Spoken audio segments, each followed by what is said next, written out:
भारतीय दर्शन आपसे कहता है, मैं इसलिए आपसे वेदांत की इतनी बात करता हूं, तुम इससे भिन्न नहीं हो। बार बार आपको यही समझाता हूं ना मैं पूरे गीता पाठ्यक्रम में, तुम इसी महासमुद्र की एक लहर मात्र हो। यही कृष्ण बोलते हैं, यही अष्टावक्र बोलते हैं, यही संतों ने गाया है। तुम भिन्न हो ही नहीं। जब तुम इससे भिन्न नहीं हो तो तुम्हें इसको एक्सप्लॉइट करके क्या मिल सकता है?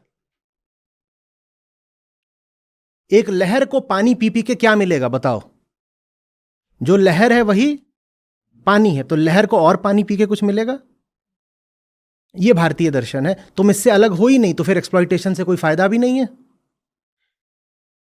लेकिन वहां पर एरिस्टोटल से शुरू करके, एरिस्टोटल से भी पीछे और चले जाओ तुम, प्लेटो से शुरू करके,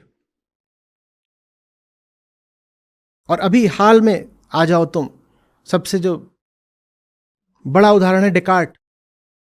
वहां लगातार फिलॉसफी यही रही है, हम अलग हैं, माइंड मैटर डाइकोटोमी।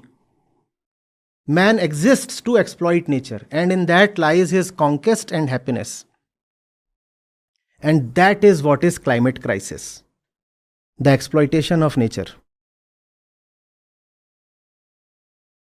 जब तक हम अपनी खुशी के अच्छे, बेहतर, सूक्ष्म तरीके नहीं ढूंढेंगे, तब तक हमें खुशी बस एक चीज में मिलेगी।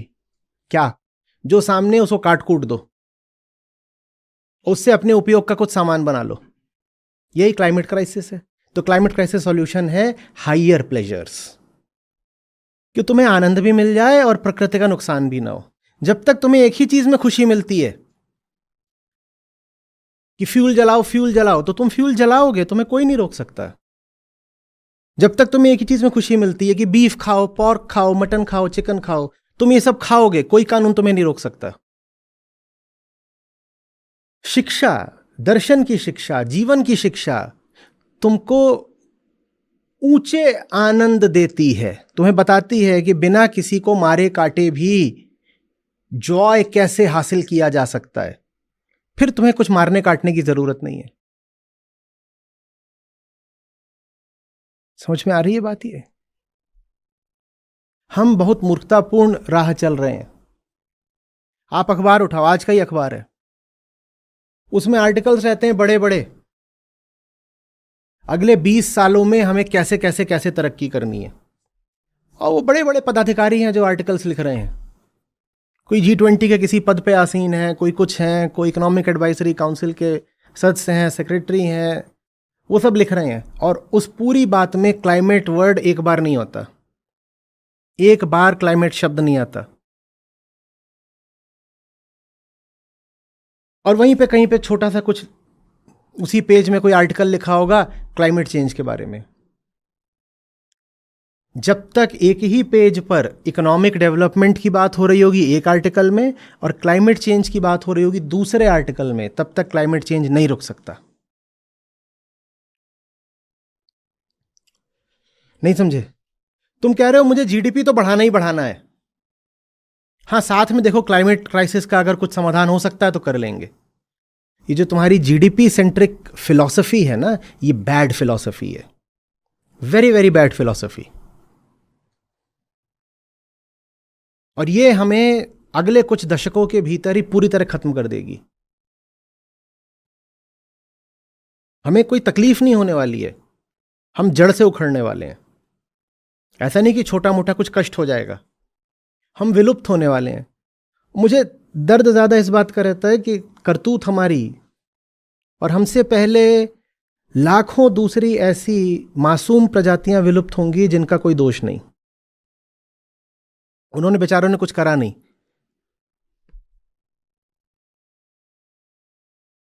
यही सब जो जीडीपी वाले हैं, ये आप तक क्लाइमेट क्राइसिस की पूरी खबर आने से रोक रहे हैं।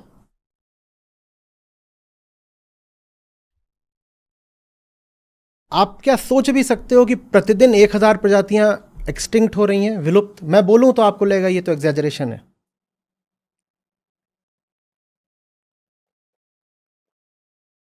ये खबर कोई नहीं पहुंचने दे रहा अब तक, कोई अखबार नहीं, कोई टीवी नहीं, कोई मीडिया नहीं, सरकार नहीं। सरकारें तो खास तौर पे छुपा रही हैं। ये जितने बड़े बड़े इकोनॉमिस्ट हैं, ये सब बिल्कुल पगलाए हुए हैं।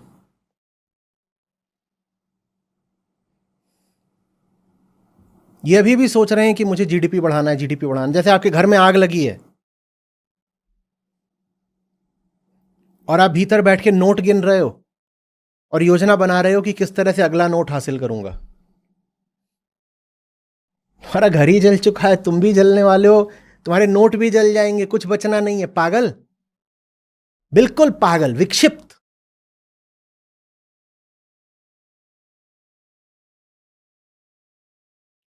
समय ऐसा है जब किसी भी बातचीत में दो अगर लोग बात कर रहे हैं, किसी भी बातचीत में क्लाइमेट शब्द का होना जरूरी है। किसी भी मुद्दे पे कोई भी आर्टिकल है उसमें क्लाइमेट शब्द का होना जरूरी है। कोई मूवी बन रही है उसमें क्लाइमेट शब्द का होना जरूरी है। कोई इलेक्शन मैनिफेस्टो है उसमें क्लाइमेट का होना जरूरी है। कोई सिलेबस है एजुकेशनल, उसमें क्लाइमेट शब्द का होना जरूरी है।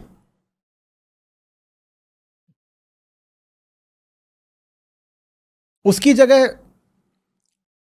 आर्टिकल्स आते हैं, लेख आते हैं, प्रोजेक्शंस आते हैं कि 2070 में भारत को और कैसे कैसे इंफ्रास्ट्रक्चर की ज़रूरत होगी।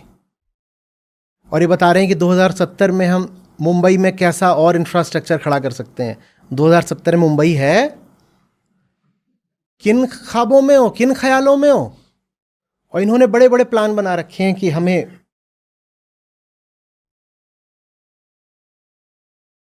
मिनिस्ट्री ऑफ फाइनेंस के बहुत होशियार आदमी हैं, ये बताते हैं 2070 तक हम ऐसा ऐसा कर देंगे।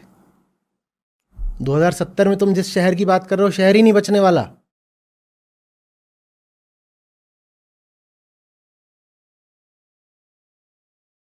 बीस सेंटीमीटर जल स्तर बढ़ चुका है पहले ही, पागल। हम किस दुनिया में है? मीन सी लेवल 20 सेंटीमीटर्स बढ़ चुका है। 2070 में हो सकता है 100 सेंटीमीटर बढ़ चुका हो। तुम किस दुनिया में हो? बांग्लादेश पूरा साफ हो जाएगा, बैंकॉक पूरा साफ हो जाएगा, भारत के बहुत सारे तटीय शहर पूरी तरह साफ हो चुके होंगे। ग्लेशियर्स हिमालय के सब पिघल चुके होंगे। नदियां हमारी जितनी हैं जो हिमालय के ग्लेशियर से आती हैं सब सूख चुकी होंगी। हम कौन सी इकोनॉमिक प्लानिंग कर रहे हैं? किस जीडीपी की बात कर रहे हैं? हेलो,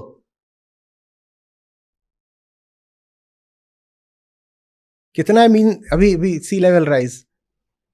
एकदम आज का डेटा देना।